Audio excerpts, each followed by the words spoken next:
This is If You Can Make It Here. I'm your host, Mike Marza, and I'm fascinated with what it takes to make it here. We talk to people who have been successful here, who made it here, and who are making it here. And I'm so excited for today's guest. He's the CEO and founder of Serhant. It's a safari outside, where the tours are floating. One of the hottest real estate firms in the world right now. Also the executive producer and the star of the hit Netflix reality show. Not what I had in mind, but great. Owning Manhattan. Welcome in Ryan Serhant. Welcome and look at this. Look at you. How do you have time for this? Anyway, by the way, I appreciate it. I want to build the #1 real estate brokerage on earth. Great to see you. Thanks for having me. How's the family? Family's great, thanks. So I followed your story for a long time, and I love the phrase expansion. Yeah. Always in all ways. A blessing and a curse. Well, in a lot of ways, I mean, it's literal because now you're a father. Yeah.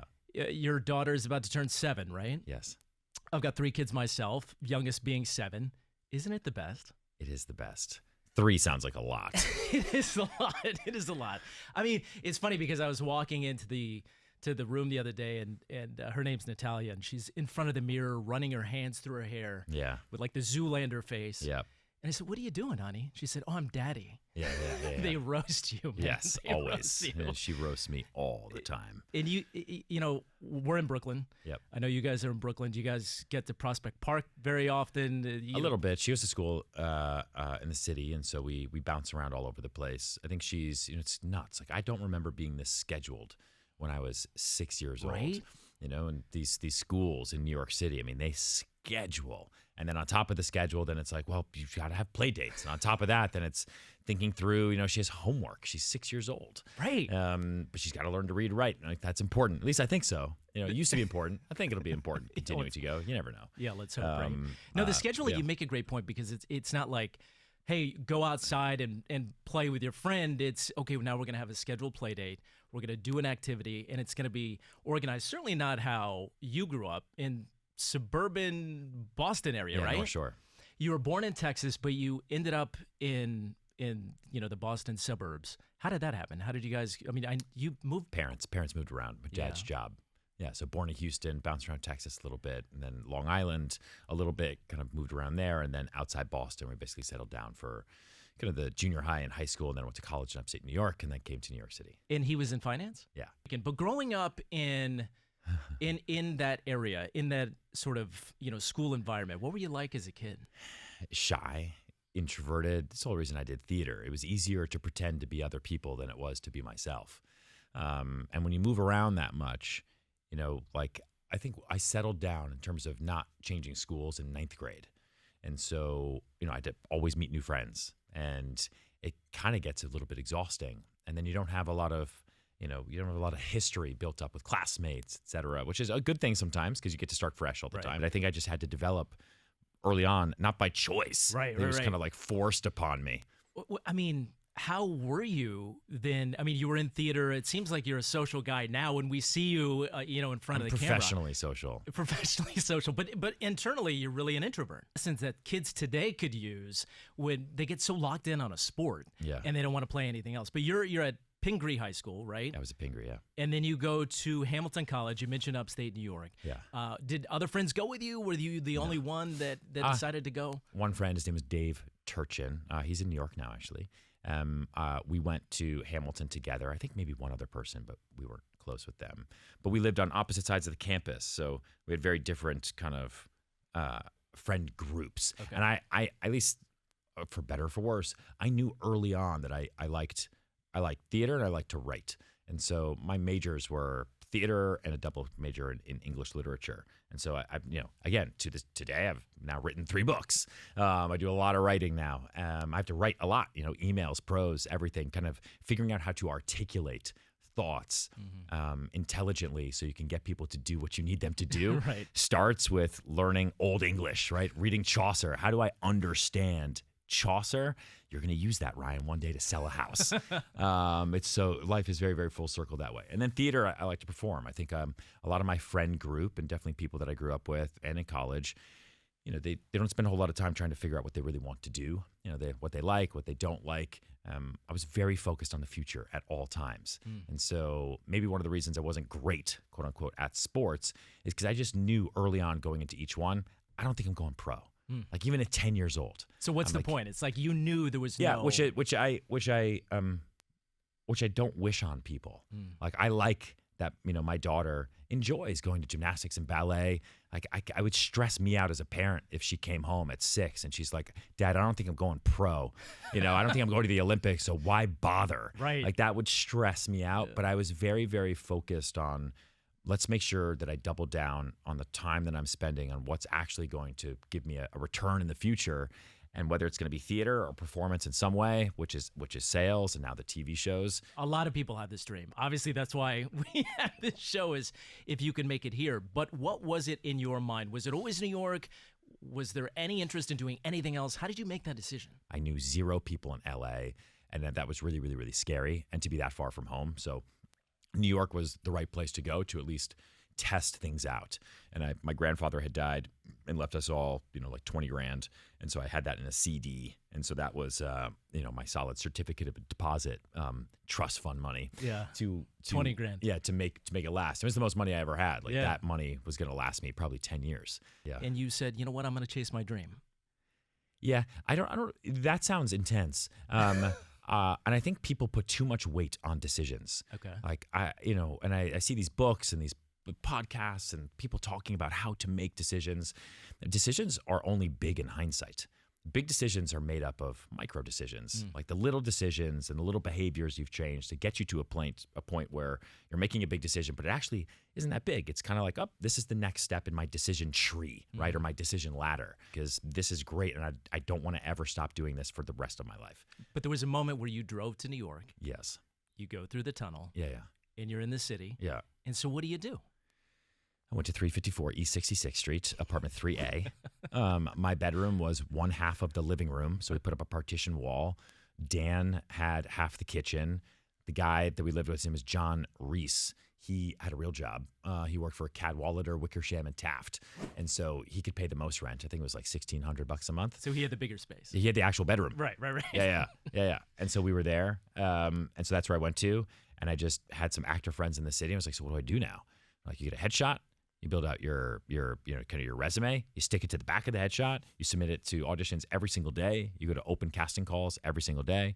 You go to acting classes to meet new people, really, and to make sure, like, in between work, there's no paid work, but in between work, you were on top of it. But something did happen. You started to get some work, right? I did a soap opera. Evan Walsh. Yes, the fourth. That's an important note. Distinction. Yeah. As the world turns. In fact, one of our stage managers here at ABC remembers you. She worked. Impossible. She remembers the crop of young people that came in around that time. Yeah, because they were trying to, and the show was canceled not long after. Not because of me. At least I don't think so. A disclaimer.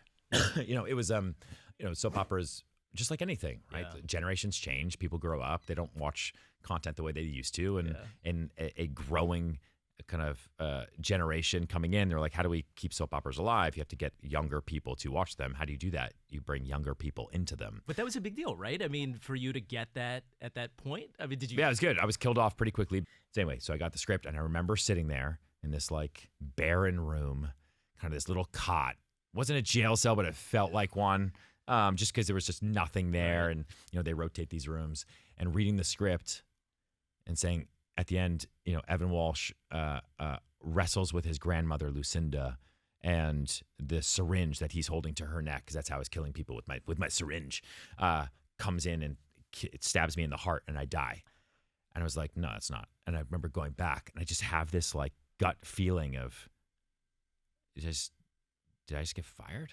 Like, is this mean job over? Do I come back? Right. What happens now? What do you mean? And I had to go down and ask Christopher Goutman, who was our executive producer at the time, and Richard Mensing was our producer at the time. So what happens now? And they're like, thank you so much. It's been great having you. But what do you mean? Like, what about tomorrow? Oh, no, that's it. That was rough. So it's funny now, right? But hindsight, like, at the time, it's like anything. It's like a breakup. Like you have a bad breakup with a partner. Like, you sit there and you're like, I'm dying.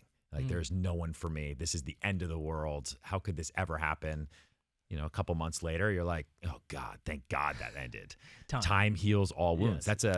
That's a defensive mechanism that I think from being rejected so much in theater that really, really helped me in real estate, because so many people get into real estate because they want to make money and they all bail in the first year because it is so, so hard.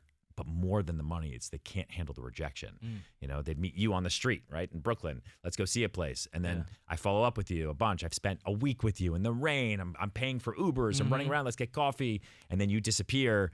And then you send me an email later like, hey, sorry to send this to you, but my wife actually found something. We went with her friends. So sorry, man. I'll beer on me next time.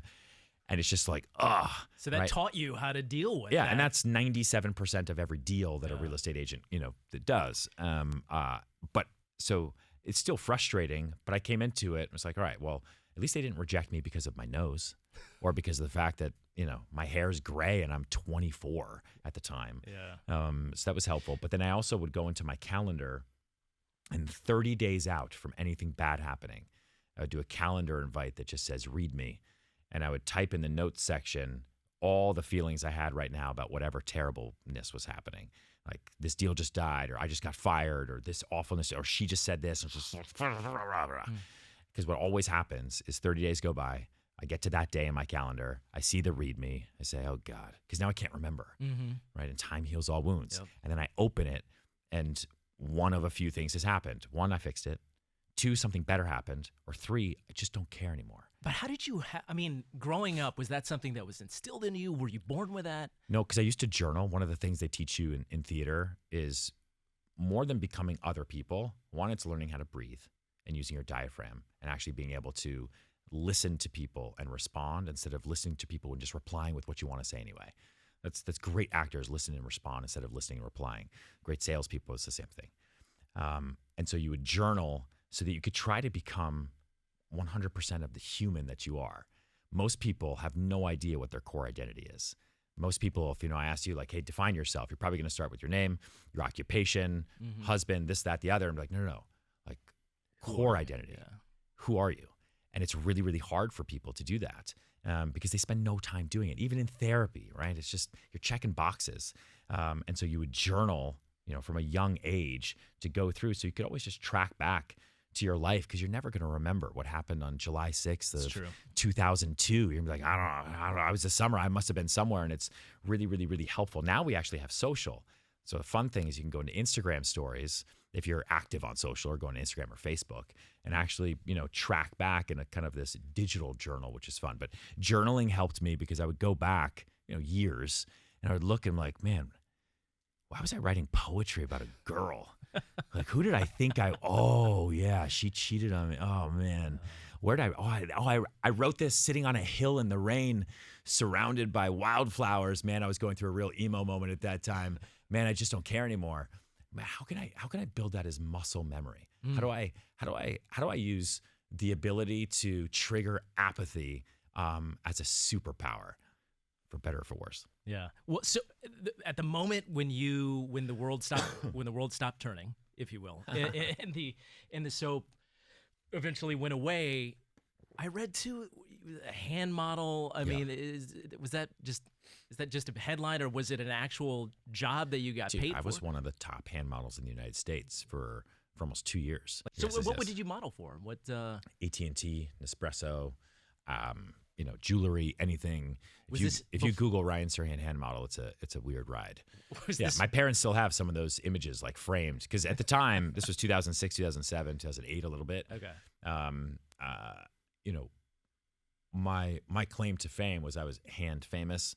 And so my hands were on buses, they were on buildings, they were everywhere, except just they're relatively pretty androgynous, meaning like I don't have a whole lot of veins, I don't have scars, I don't have a whole lot of freckles. And so when you drain the blood out of your hands by hanging upside down, you can go and you can hold things. And so people aren't paying attention to the hand, they just pay attention to the product. Most people have hands and fingers and feet and faces, et cetera, where, your eyes will go directly to, that's a weird finger, or like, that's a weird knuckle, or like, what's going on with that hand? And then you see the product and so you want a real hand. Now, a lot of that's going to be AI, right? You don't have to pay a hand model $150 an hour. But for me, jobs flew me around the country. I made way more money hand modeling than I did doing real estate and than I did ever doing theater. Did you want to continue? No, it was a means to an end. For me, that was better than bartending, right? Because I could bartend, I could wait tables, I could temp, but then I'd be stuck. And I had a lot of contacts that I'd made when I first got to New York whose survival job turned into their job. It is so much harder to break the cycle. And so hand modeling or, anything else I was doing it was short term, it was finite, it was never going to be forever, but it would help me get to the next point. And that was my focus. If I leave New York City, I'll never come back. If I leave New York City, I'll settle down, I'll have some sort of life, I'll always regret it. I have to figure out just how to stay in the race. And at some point, your friend said, "What about real estate?" Yes. Yeah. And what did you think? I think, gross. To be a real estate agent, like it felt like a failure. It felt like, why would I do that? It felt like sales is terrible. I don't ever want to go into sales. I don't want to work at a desk. I don't know anything about real estate. I don't know the difference between this building, that. Like, what am I supposed to do? He was like, you studied to be an actor, right? You studied theater, right? You can memorize information. You can be who you need to be in a room. You know how to smile while talking. You're good to go. That is sales. You can sell anything to anyone, any place, on any device. It's like, just go get your license. Start there. So same thing. Mm-hmm. So it wasn't I'm going to stop being an actor. I'm going to give up my dream to become a realtor. It was my decision ladder was these micro decisions. So the first decision was, okay, go get your license. See if you can do it. There's 2 tests you have to take. They're not impossible. They're not easy. And you go to class, you do this, do that. If you get your license, then let's talk. So I went one step at a time, and then I got that. And then I saw him, and we went to school together, and he had like nice stuff. He had like an apartment with a bathroom in it. Because he was a realtor. Yeah. He had an apartment with a bathroom. He had like a nice suit, like he wasn't nervous at dinner. And unfortunately or fortunately, like those things mattered to me as I was about to turn 24. I was like, okay, what am I doing with my life? Like, what's important to me? Is it being on stage? Is it just being successful? Is it not worrying about how I'm going to do my laundry? Like, maybe I can take care of some bare necessities here first and foremost, and then I can move the puck forward in whatever direction I want to go into. And so got my license and worked with him, and he taught me how to just deal with cold clients outside Starbucks, Saks Fifth Avenue, Craigslist, all that stuff, and just do rentals, meet a client, show them apartments. You mentioned how hard it is, and I think for people who watch these shows, whether it be owning Manhattan or selling New York or the list, goes on, it's very, very challenging. Yeah. You make it look easy in these shows, but describe that first year or two and what it was like to learn the business. It is relentless. It is unforgiving. You learn really, really quickly that a grandmother will save $5 if she can lie to your face. Like, you learn really, really quickly how people operate. When you say that, what do you mean? Like, she just... Meaning, like, listen, born in Texas, grew up outside Boston. I always give people the benefit of the doubt. Yeah. Everyone's innocent until proven guilty. Like, everyone's a good person. Right. No one would ever screw me. And then you're showing apartments to a 75-year-old woman, and you ask her like, hey, have you seen anything else? And she says no, but she's lying to you. She has. Do you want to go to this? Yes, I'll meet you there at 10 a.m. She doesn't show up, right? She shows up with somebody else to go through, a discount broker, totally cuts you out, stops using you, and all you did was initially answer a inbound email from her. Right. So you're like, I'm here to help you. You asked me for help. Why would you do anyway? So you learn real fast to protect yourself and move fast. And New York City is unforgiving that way, but New York City has volume. Was your friend a mentor though? I mean, do you find one of those mentors early on to keep you in the business, even though you were dealing with some of those things that people deal with? I think no, he got out of the business real fast. So because caveat here, that was the summer of 2008. So the day I get my license with him, that day Lehman Brothers files for bankruptcy. Collapse. And I think it was a month later, he was like, listen, the business has changed. I'm moving out. And he moved to LA. And then I was by myself. Wow. But by then I'd already made the decision. I was like, oh no, but I'm doing this. Right. And there was a couple other people who were still in the office that I was in who were doing it. And I just sort of watched different people and would go with this guy on one appointment or that guy on another appointment to try to see like, okay, if he can do it, I can do it. Basically been doing this for about 10 years. I'd done, $1 million listing for years and years. Wow. This is beautiful. I don't want to sell it. I want to buy it. This is a $20 million apartment. Years to that point. So how did you, if we can back up for a minute, so how you're building your team, you're doing the work, but then the performance side of you starts to pull a little bit. They had an audition for this show Yeah, it was on an Bravo. open casting call for the New York version of $1 Million Listing, which was already a show in LA.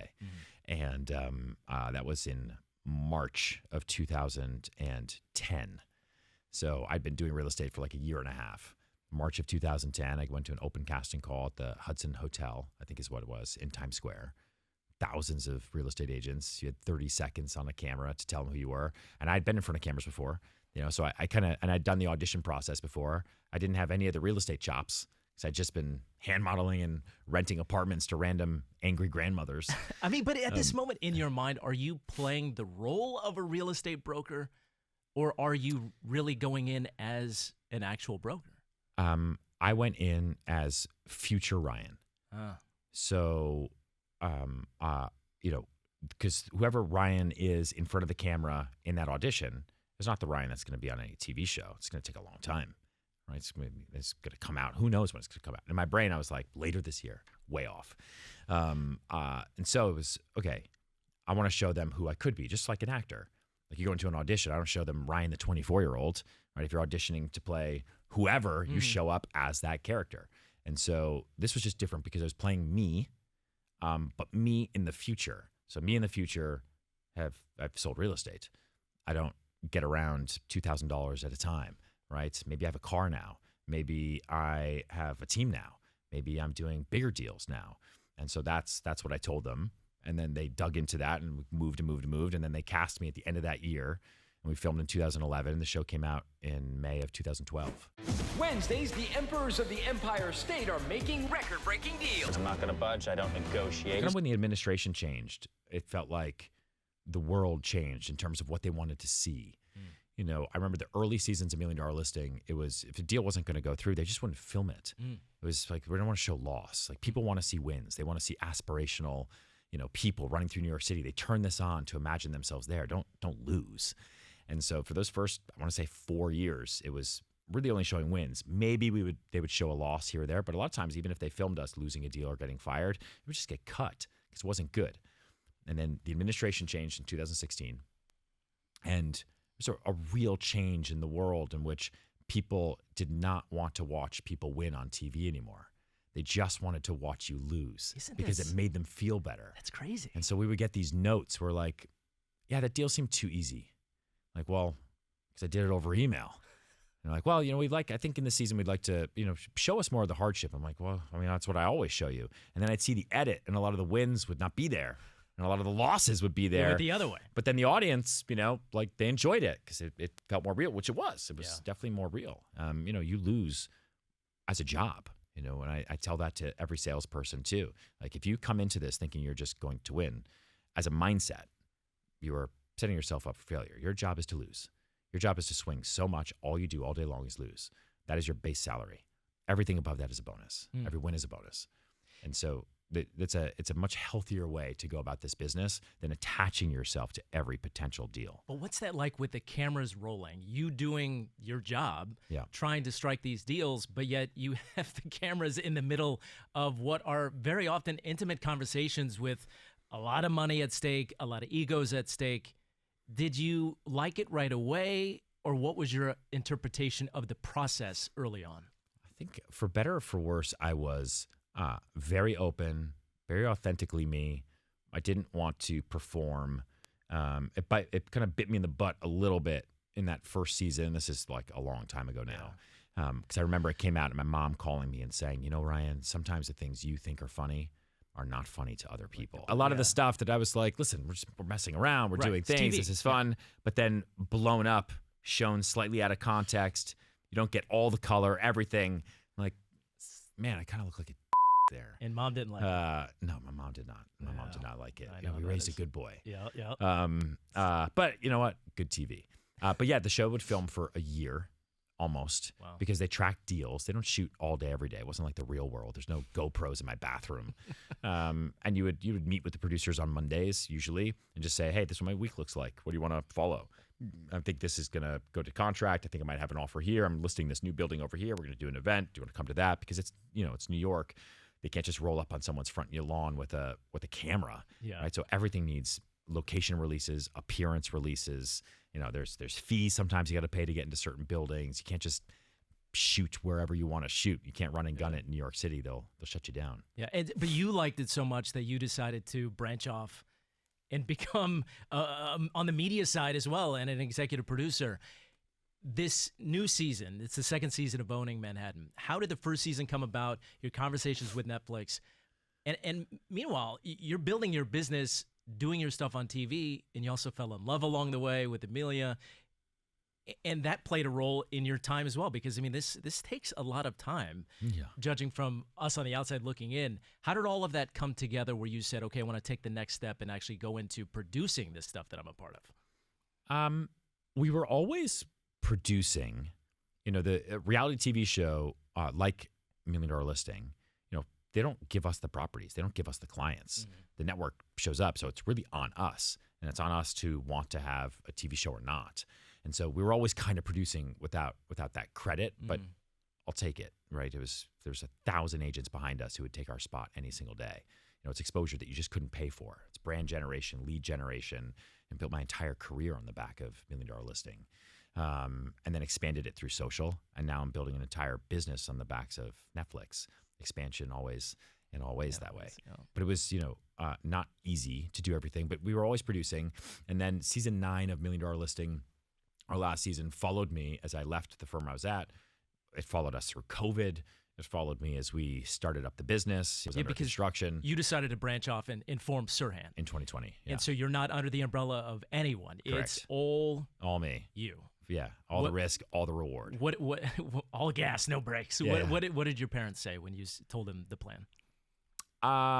They knew I was going to go do something. They're always just concerned for safety. Their parents just be safe. Don't do anything stupid. Everything's expensive. But the fact that I continued to move forward with it in the middle of COVID, right? From an outsider looking in, was completely insane because it was a service industry. Like I wasn't starting an NFT. Right, I was starting a service industry, especially headquartering in New York City, where everything was shut down and there was SWAT and bodies on the streets. And my parents, I have another core memory of sitting in New Hampshire where we were quarantined because we got out of the city because the FDNY and the NYPD went down because they started getting sick and their kids couldn't go to school. Yeah. So there was less like essential workers out there in the event of an emergency. So we drove up to New Hampshire. We were up there. And my dad said, just look at the biggest companies. What are the biggest companies doing right now? The people who figured it out already. They're furloughing people. They're freezing hiring. They're just taking a pause with the rest of the world. You think it's a good idea to do the opposite of what the biggest and greatest companies of all time are doing? Yeah, I guess so. Yeah, so sure. Yeah, like those they'll figure it out. This is a great opportunity. It's like when I got into the business, Lehman Brothers filed for bankruptcy. We went right into the great financial crisis, which didn't have a name until much later. But it was the worst time and the absolute best time because everyone got out of the business. So it was like the anecdote or the analogy that I have is just the best to visualize. Is like Forrest Gump and Lieutenant Dan riding through that hurricane. Like everyone else bailed because obviously there's a hurricane coming. Yeah. But they rode it out and they stayed through it. And so who got all the shrimp? They did because everyone else's boats were destroyed. So I got into real estate and I was able to get business early on in 2008, 2009, 2010 because a lot of who would have been my competitors were like, oh, industry's over. Financial crisis, you can't get a loan. Same thing in 2020. Moving forward to start the company in the middle of COVID, I did so many interviews where everyone's asked me if I was okay. Yeah. And saying, are you sure? People said New York was over. Yeah, it was a cover of the New York Times. Yeah. Kill yourself. Yeah, if you believe in New York, you're an idiot, which was great for business, actually. And so I appreciate all the naysayers and just move forward. And it was also incredibly efficient.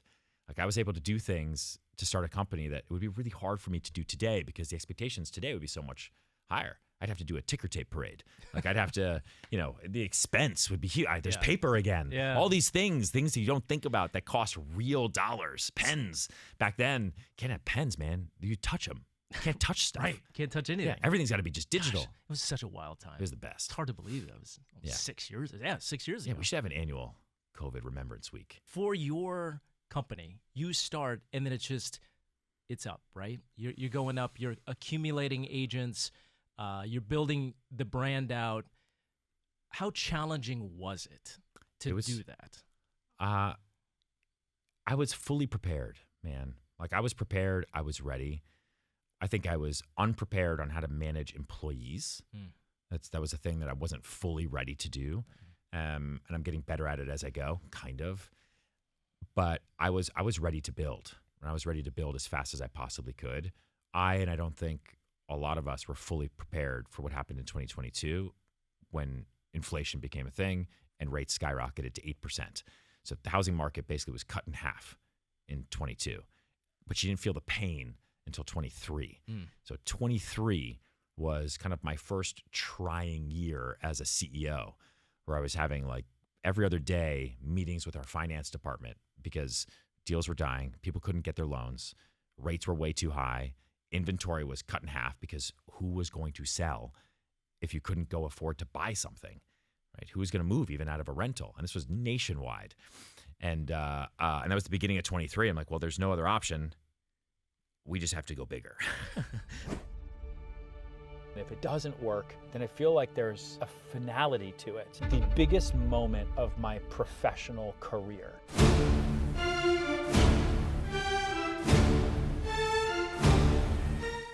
And so everything else is stopping. All the major real estate players are losing money. The publicly traded players are losing money. It's a total disaster, interest rate bloodbath. I was like, we're going to go expand, and we should do it all at the same time. Let's go open 6 states on one day. And it was the worst decision and the best decision of all time because we came out swinging in the face of adversity. And it was also easier because we could go out and say, hey, we're coming to your market. And people are like, are you sure? Inventory is incredibly low. Buyers have a really, really hard time right now. What are we going to do? We moved really, really fast. Well, let's talk about today's climate in New York, and I want to hear your thoughts. Recently, New York City elected a new mayor. Mayor Mamdani's in now. There was a lot of headlines about an exodus from people who are upset with his politics. Have you seen a change? Every administration, there's always sort of a reevaluation, I think, of where somebody wants to invest their money. Yep. What is the market like right now in New York City? Incredibly strong. And it's not because of Mamdani or because of Eric Adams or because of Bill de Blasio. It's specifically tied to supply and demand, right? General micro and macroeconomics. You have more demand than we have quality supply in New York City, both for sale product and for rent product. Last year, right, the dollar got a little weaker, which was helpful. So you had more foreigners coming back in. We started doing foreign national deals, investments again for the first time in a long time. We have huge influxes of capital coming into the United States, let alone just New York City, from South Africa, from South Korea, greater Europe, which has been really, really exciting. But there just is not enough supply. Like nationally, we should be doing, let's say, 6.5 to 7 million trades a year. We're like on year 4 now of maybe doing just over 4 million. So we don't have enough homes for all of the people who need homes. And even if we did have enough homes, all the people who need homes necessarily would not be able to afford them. So we have a affordability crisis, an inventory constrained market. And so what happens when you have that? The cream rises to the top. Luxury never goes away. New York City is incredibly expensive. And so it's been moving incredibly quickly, and people come in kind of out of the woodworks, right? So if it's not the locals buying, it's national domestic purchasers saying, I want a piece in New York. If it's not national domestic purchasers, it's foreign nationals saying, I want a piece in New York. And there's only one, New York. So it's been incredibly quick. What are the hottest neighborhoods in 2026? Coming out of COVID, the hottest neighborhoods still to this day have been the Upper East Side, the West Village, right? Tribeca. Classic family homes from people who live and work in New York. New York City is a locally bought and sold market. With the addition of You can sell homes here to anyone all over the world, but you can't pro forma that, right? You really do focus on the New Yorkers who live and work here, and they have kids. They got used to having a lot of space during COVID, wherever they were. They've all come back, and they want a lot of space. But there's great pockets of the Lower East Side. There's great pockets of Greenpoint, that are really great. We have great projects there. We have an amazing new development project in Williamsburg, kind of in South Williamsburg, called Williamsburg Wharf. That's selling like hotcakes right now, in a location that I think even just 5 years ago, I don't think we would have anticipated having that much demand. But there just isn't a whole lot of other places to go. What's a neighborhood right now? I mean, years ago, maybe you would have said Hudson Yards. Where's a neighborhood that's on your radar right now that people need to be aware of that maybe they wouldn't consider before? The one we're sitting in right now, Hudson Square, right? It's at the convergence of Tribeca, Soho, and the West Village. It is 4 blocks long. It is on the Hudson River Park. So you have access to park, you have access to water, you have access to parking, there's residential amenities, and then you have all the benefits of the 3 most expensive neighborhoods, in the United States, let alone some in the world, that are right here. And there's great product and great inventory right here. Any idea on interest rates? The luxury level maybe isn't as impacted by those, but what do you anticipate? What is your forecast for interest rates? The luxury level is impacted by consumer confidence. So even where rates are high, as a hedge against inflation, there's a lot of money that was poured into hard goods, also watches and cars and all those things, not just real estate. But luxury purchasers are not homeless. They don't have a lease that's coming up. And so when rates are high and the market is tough, they'll use that to negotiate better deals. So it's not like the deals are easier. They're sometimes even harder, but they do get done. Gotcha.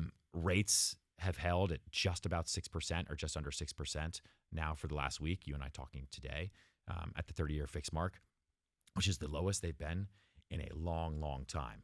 The rates, the interest rates, they're never going back to what it was in COVID, right? 2%, something like that. I mean, who knows? But it would take something catastrophic, right? I mean, yeah, no one wants what comes with the good stuff, right? Like when things are great, they've never been greater. When things are bad, they'll never get better. Everyone wants low rates, but you don't want what comes because of it. Remember, we got low rates because stock market fell 10,000 points and people were dying. Like it's just not good. Not good. Yeah. Right? Businesses had to shut down. You couldn't do anything. It was a scary time. If you knew then what you know now, we'd be all in on crypto, right? Or something. Right. Or the various other things that you could have done. But at the time, like you're in the middle of a car crash and it's scary. What do? You turn into the curve? No, what was driver's let? You turn against the curve? I don't know what to do. I'm freaking out because I'm in the middle. Yeah. Curious, what do you have a daily routine? You strike me as a guy that's pretty organized and regimented. What's your daily routine? When I'm in New York, Monday through Friday, I wake up at 4:30. I'm in the gym from 5:30 to 7. That's like my church, I move forward. I go to meetings. I'm in the car by 7:30. I'm in appointments on the 15-minute mark, plus minus throughout the day, just so that I can be as productive as possible. And I'm in my home office to my mobile office to my office, back to my mobile office, and I bounce around and try to push things forward. Our theme this year is the wolf. I pick an animal for our company every year. Last year was the orca, the killer whale. This year is the wolf. It's important.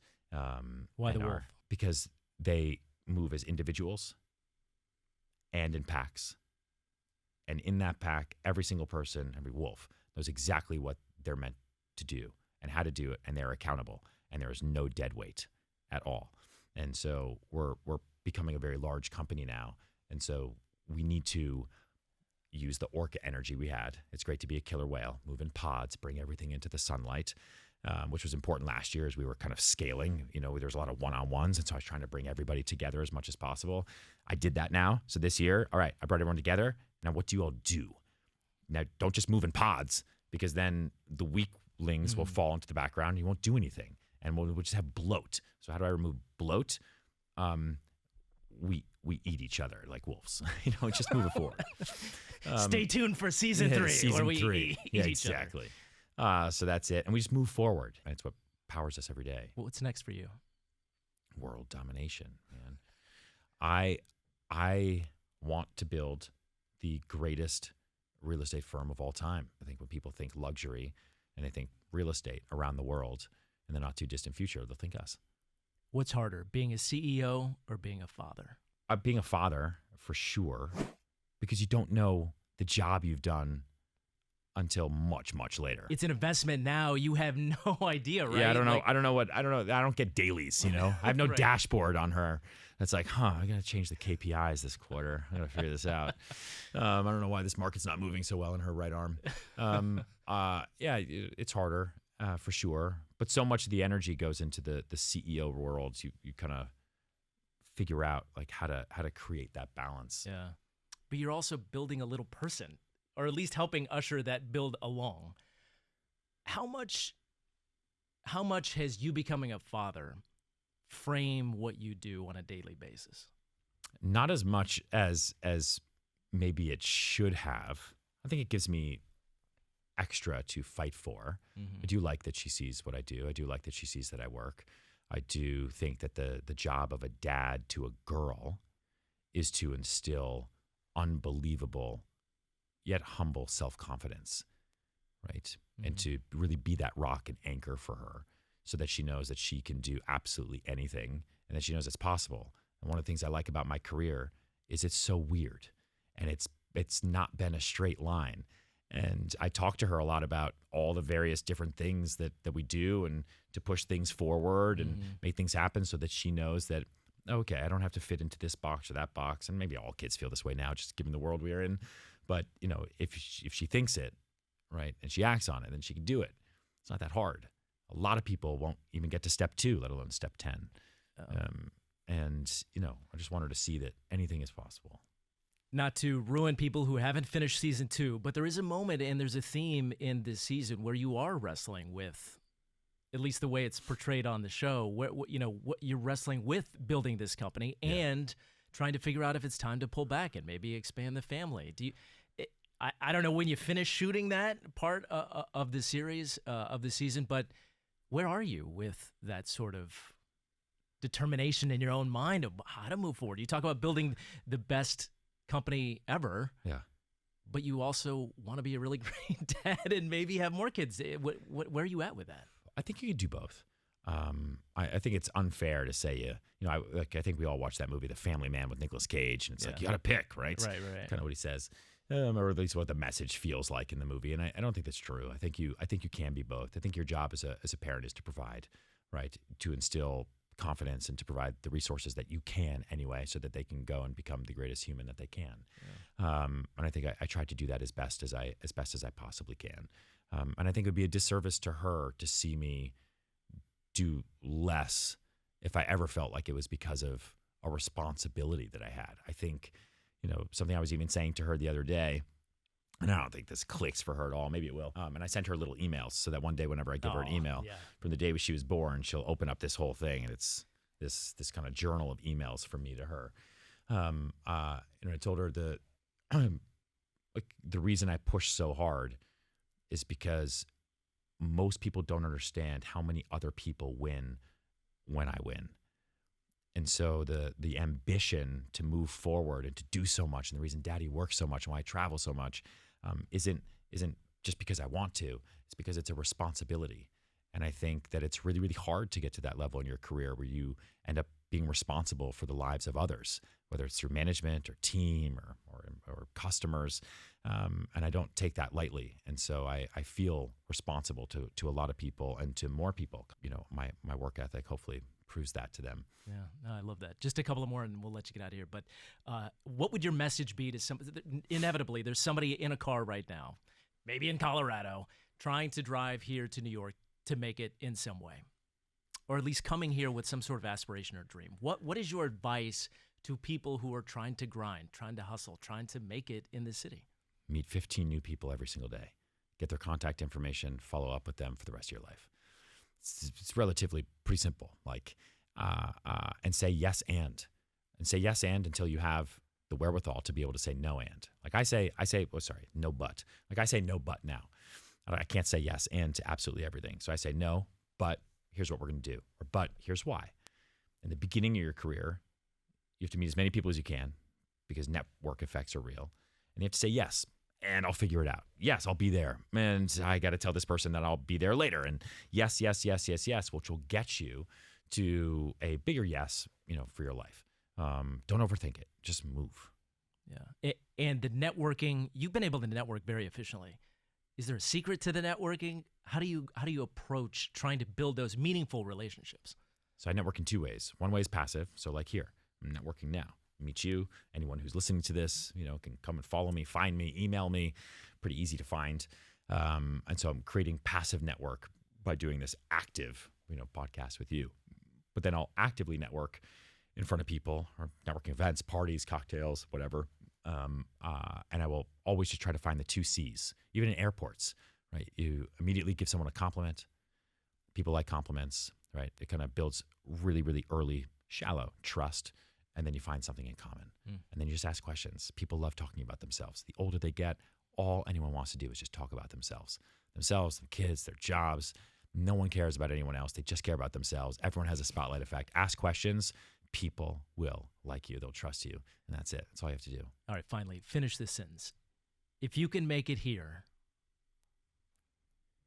I mean, you can make it anywhere, including every single state in the United States that Serhant is opening in 2026. So please come and work with us if you're looking to buy, sell, or develop. Always be closing. I love it, man. Thanks so much for your time. Thank you. Appreciate it.